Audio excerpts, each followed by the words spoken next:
Hello and welcome to Ref Sports. I'm Gargi Raut, and joining me today for this conversation is Snehashish Mukherjee and Shamik Chakrabarti. We'll be talking mostly about last night's game and obviously the teams that are in the playoffs. But let's start with last night's game. MI versus DC. MI had gone into bat. Oh, there's an echo. 1 second. Gone into bat first, scored 180 runs, and honestly, it looked like DC would be able to chase down the score. It wasn't a humongous total on the scoreboard. But at the same time, the question that we're asking here is, did DC bottle the game? They started off their season very, very well on a good note. Then it was MI that completely changed the season around for them after the MI versus Delhi game in Delhi. Delhi's season completely changed. They did not win after that. And also have to take into consideration that Aksar Patel was not playing last night. Their captain was out. He was not well. And KL Rahul was the impact sub there. So if you take the entire picture into consideration, did DC bottle the game? Should they have won it?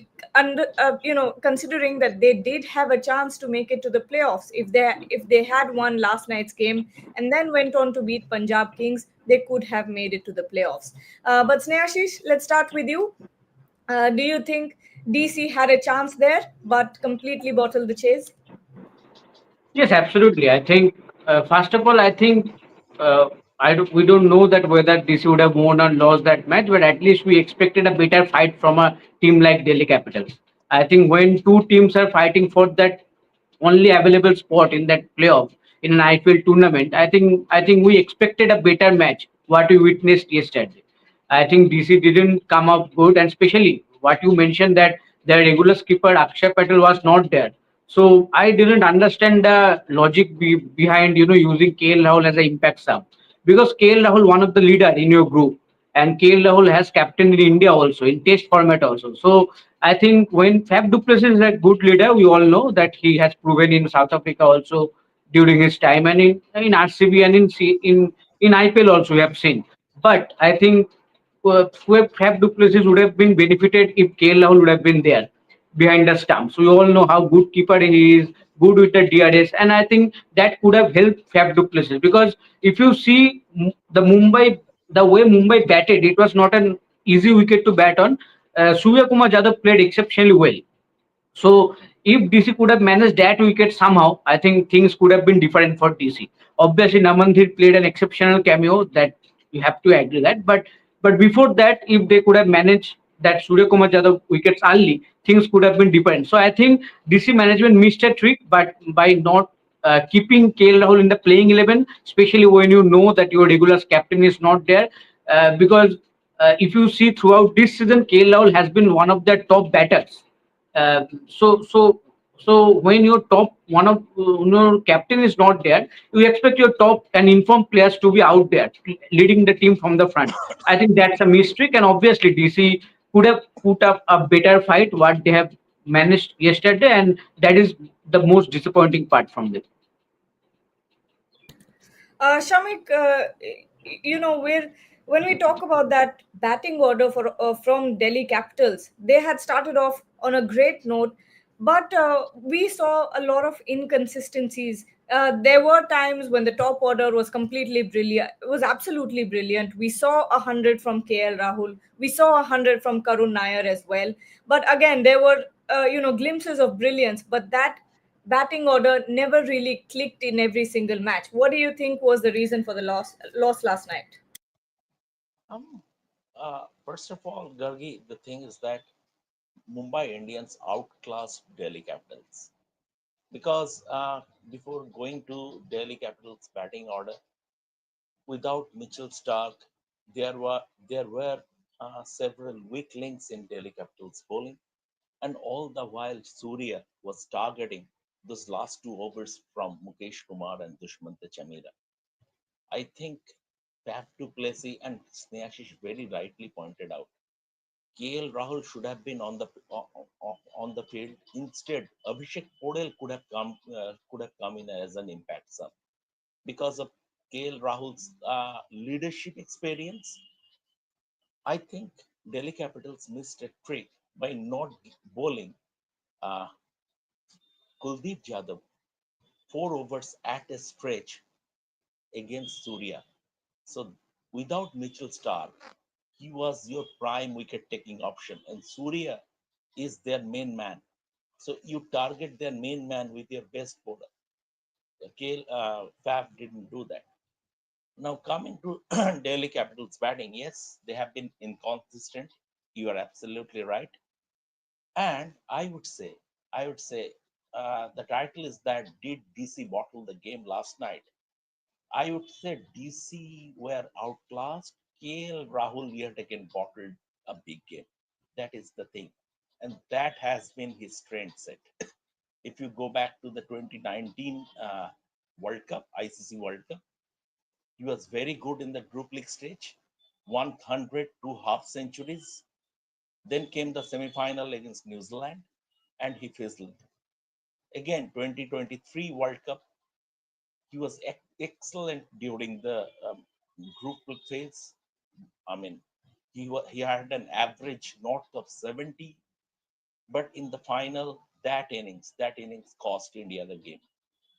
That slow burn cost India the game. We saw in the Test series in Australia, he started up very, very well before before fading out. In the sense that KL Rahul is someone is sort of an enigma. He when he is in full flow, he is very easy on the eye. He is an excellent player to watch. He caresses the ball. Everything is fine. But then again, his lack of ability in big games, it is a concern. It is a bit like, to draw a football analogy, it is like Bruno Fernandes. It is he always goes AO in big games. And overall, Delhi Capitals inconsistency has been a factor, and I don't know why suddenly they lost their winning mojo after starting off so very well. They lost their winning mojo. I don't know. Maybe that three runouts in 1 over against MI in the first leg, that sapped the confidence out of them. Whatever it is, it was clearly lack of confidence as defeats keeps piling on. And eventually, yesterday, it was sort of, once they were 180, they allowed MI to score 180 with MI's bowling lineup. They were never going to chase that. Bharat, what are your thoughts? Because a lot of people in the net, in not in the net, sorry, I was reading the comment. In the comment section are saying that KL Rahul was injured in the nets and that it was KL Rahul who had a responsibility but collapsed under pressure. Yeah, see, you can't just blame one player. Even Duplessis, what he did as a captain, there's a fielder at long on. It was the trap was set for a slower ball that would, or knuckle ball that would be fuller in length, and he hit it straight to the long on fielder with so much experience. He didn't see that the trap was set right for him, and he fell in the power play. They needed 50, 60, 55, 60 runs in the power play because that pitch was definitely favoring the spinners. There was some grip, there was some turn, so they needed some runs in the power play against the new ball, and both their experienced players, KL Rahul and Duplessis, couldn't do it. So you see, Mumbai Indians were definitely the better side of the two. So Delhi Capitals needed to punch above their weight, which obviously they couldn't with the ball in hand, or for the matter, with the bat in hand. So that is where they basically lost. I see. One expected Mumbai Indians to win this game. Delhi Capitals had to do something really different, had to really play out of their skins to win that match. No Mitchell Stark as well.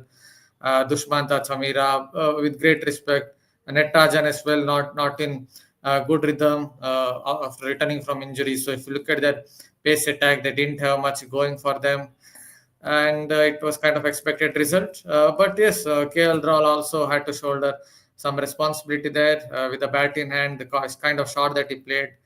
There is a what can you say, ungainly hike that he tried against Trent Bolt. That was a wobble seamer from Trent Bolt. But these things happen. Delhi Capitals had just have to move on. Yeah. Vaibhav Taragi here has a comment. He's saying, out of context, but even this England tour is make or break for KL Rahul. An average of 33 after 50 plus matches is questionable. What do you think, Snehashi? Ah, I don't know it is make or break or not, but what I know that it is a very important series for KL Rahul, especially when Virat and Rohit are not there anymore in the Test format. Because when you see the because we almost know which players are going to be in that squad. There are quite a certain players that are going to be part of that squad, and KL Rahul is one of them. And I think when you're one of the two top batters. So Virat and Rohit are not there anymore in the Test format. I think KL Rahul, India need KL Rahul to perform well in England, and he has done well. There are some special knocks that he managed to perform in England previous times earlier also. So I think India again will hope that he will come good. Even in I think in BGT, I think he did decently. If you see, first he started as an opener, then he batted in the middle order also. So I think he was decent, but I think it will be a important series, but nothing to do with the form that he is in IPL. That is a different format, and it is absolutely different. So I think just the confidence that he can manage from here. But overall, it is going to be an important series for sure. But I don't know it is a make or break, because you have to keep some players for a certain time up when you are going through a transition period. You cannot suddenly change the whole everyone from, because one of the most experienced player right now in that group after Rohit and Virat departure is KL Rahul. So I think you have to give some time to KL Rahul even if he doesn't do well in England.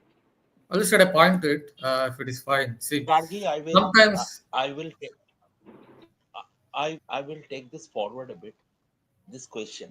The thing is that yes, you can say KL Rahul has his Test average in the mid 30s after so many years in top flight cricket. That is fine. But he is arguably the now that Virat is no longer there, he is arguably India's most accomplished batsman, especially in overseas conditions.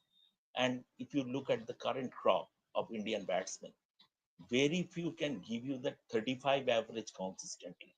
So you don't have an, I mean, if the England series is not a make or break for KL Rahul simply because you don't have replacements of that quality. Simple as that. Yes, if he fails completely and miserably, then there would be questions. But even Shubman Gill, the face of Indian batting or the future of India's batting, he is not accomplished a player like K. Rahul when it comes to negotiating overseas conditions. So from that point of view, KL Rahul's place is safe. But yes, KL Rahul we would like to see a bit more consistency. But that said, India don't have a India don't have a replacement for KL Rahul at this moment in time. I'll just add a point to it. See, one thing I've seen with KL Rahul is he seems to get into shell. Even when there's loose ball on offer in Test cricket, he is someone who is prepared to leave the ball. I saw him here in the Dilip Trophy game at the Chinnaswamy last year. After getting beaten, he was muttering something to himself.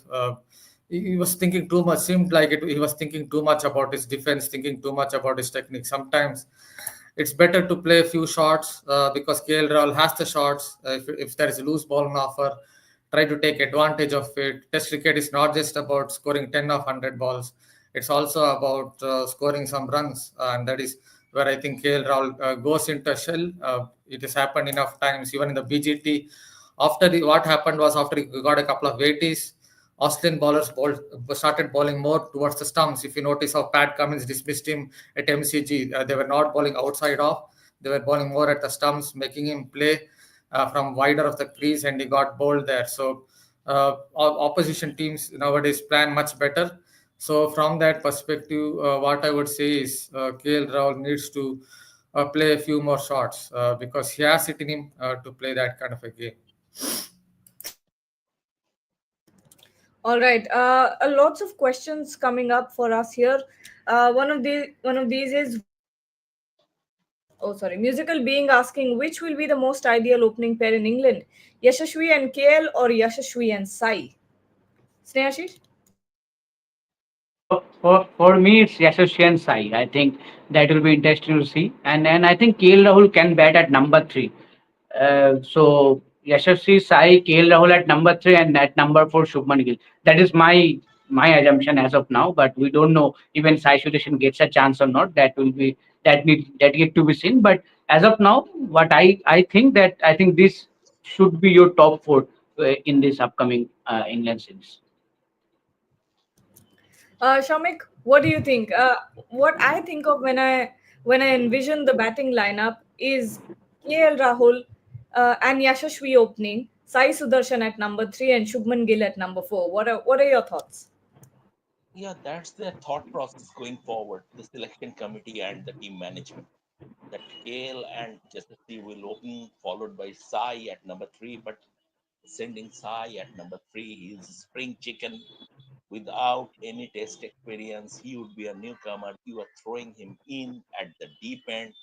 I don't know whether the experiment would be successful or not, but this is their thought process, that Sai at number three and Shubman at number four, as things stand now. But you never know. After a couple of defeats, if India, hypothetical, if India lose the first two test matches, then everything can go haywire. We saw that in Australia also, how things changed quickly, and how quickly the panic button was pressed. So we don't know. But at least for the first two tests, this is the way you said. This is the thought process of the selection committee and team management. Just as KL Rahul, Sai, and Shubman. How are you seeing it, Bharat? In treacherous English conditions, uh, what do you envision? What are you envisioning the batting lineup to be? Won't say the conditions would be treacherous. Zimbabwe are currently playing England and mostly seeing a flat deck. Yes, for Indian team, maybe they will leave a little more grass because they will feel that it's an inexperienced lineup. I would look at Jaiswal at the top. I would look at him and maybe KL Rahul at top, and then Sai Sudarshan at three. And if I can get Shuman Gill at number four, I'm not very sure he's the best option for batting at the top, especially against the Nip Packers and England suddenly with Anderson retired. Chris Wokes, I don't know if he's very much injured currently, so he may not play. They would most likely pick a host of bowlers who nip it back into the right-hand batters. Joe Stone mostly nips it back. Bryden Cars mostly nips it back. And even Sam Cook, the new guy, obviously is not young in terms of his age, again nips it back. So that really goes against Shubman Gill because he has a problem against the nip packer, and England would likely potentially pick three seamers who will nip it back. So from in that context, I would have, I think, Shubman Gill at number four against relatively older ball. I think that would go really well for him. Here, was I on mute? Yes.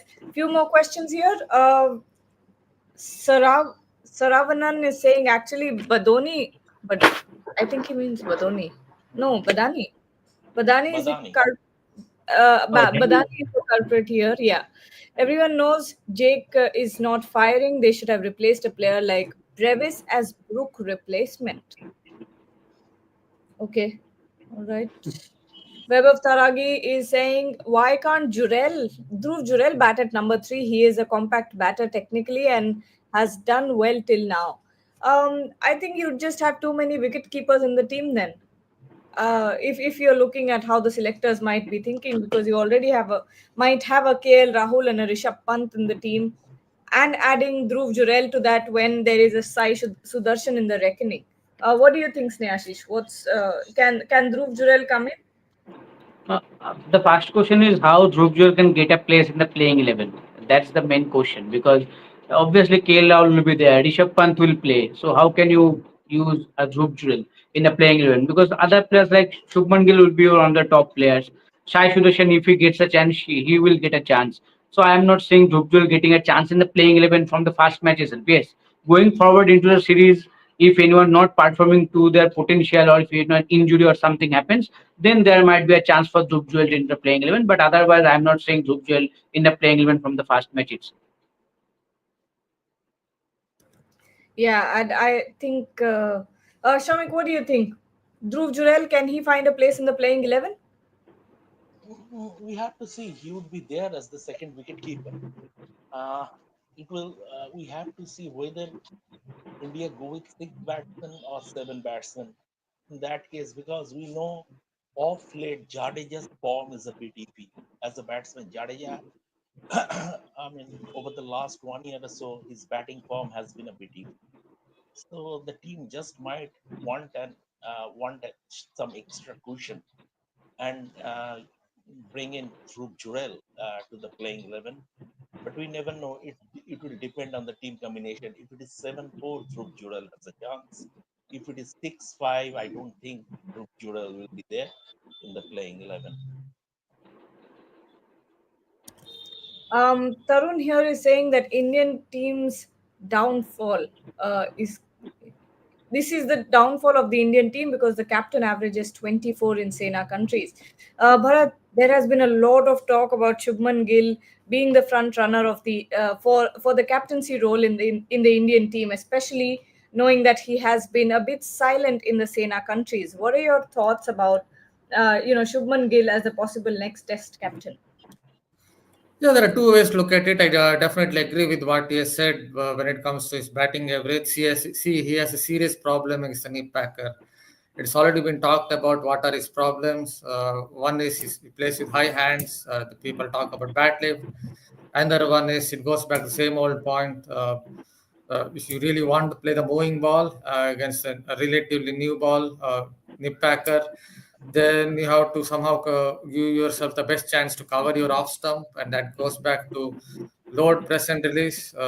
Even if you look at what Martin Crowe said in his books, in his article, same thing he would say. If you load up your back foot and then press and release, then it gives that momentum for the front foot to go towards the pitch of the ball and give yourself the best chance to cover the off stump. That is something Shubman Gill doesn't always do. If you look at how he got out against Scott Boland a couple of times in Australia as well, or Navdeep Saini last year in Dulip Trophy, he was definitely not trying to cover his off stump with his back foot, was very much stationary. So that is why he has a problem against the nip packer, and that is why he struggled so much in Sena countries. But the other side to look at it is, I think, is potentially a good captain because is someone I have always seen him encouraging pace bowlers, going up to pace bowlers, going up to say someone like Prasidh Krishna at Gujarat Titans, encouraging him, trying to calm him down. So these things tell you that could be potentially a good leader. But again, he has to score runs. I also believe in what Ian Chappell always said that pick your best 11, and then after that, pick the player that who could go on to captain the side. But I would still give Shubman Gill a chance, mainly because of the fact that Jasprit Bumrah, I'm not very sure he'll play all five test matches. The other way to look at it is maybe have Bumrah as captain for 2-3 test matches. Whenever he doesn't play, get Shubman Gill to captain the side because there is no one else left, I guess, to make the captain. Yeah. Saravnan here is saying, final few questions, by the way. He's saying, my question. Imagine we lose 5-0. Will BCCI sack Gambhir from all formats based on test, or will they continue in white ball coaching irrespective of England result? In my opinion, he is a good white ball coach. Yes, I think we all agree on that. But we'll just have to wait and watch what happens in England and what happens after that. Will they go for a split coaching type of system, or will they continue with Gautam Gambhir? Is something we can't answer right now. But Snehashish, still, what do you think if suppose imagine in a hypothetical situation India loses 5-0, what happens after that? Yes, personally, I don't see anything will change after even if India lose 5-0. I don't see any change even in the red ball format.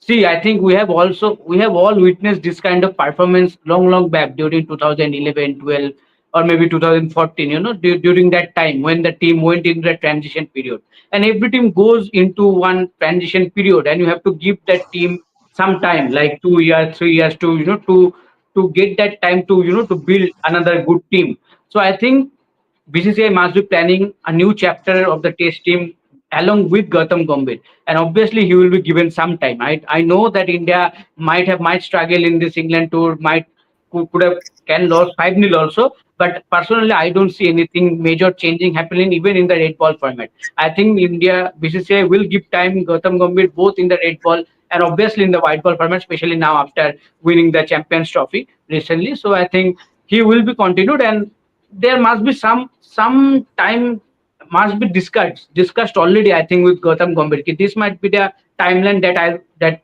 we will give you, and if within that period if you doesn't give us results, then I think we will think forward. Other That's why I think nothing major will change even after 5-0 loss in England if India manage to do that. I'll just add one point to it. See, thing is, this England side is not so ruthless. Last year they were playing Sri Lanka and West Indies. They played 6 Test matches. It seemed like they will win every one of them, but they lost the last Test match. From nowhere, West Indies went on to win it.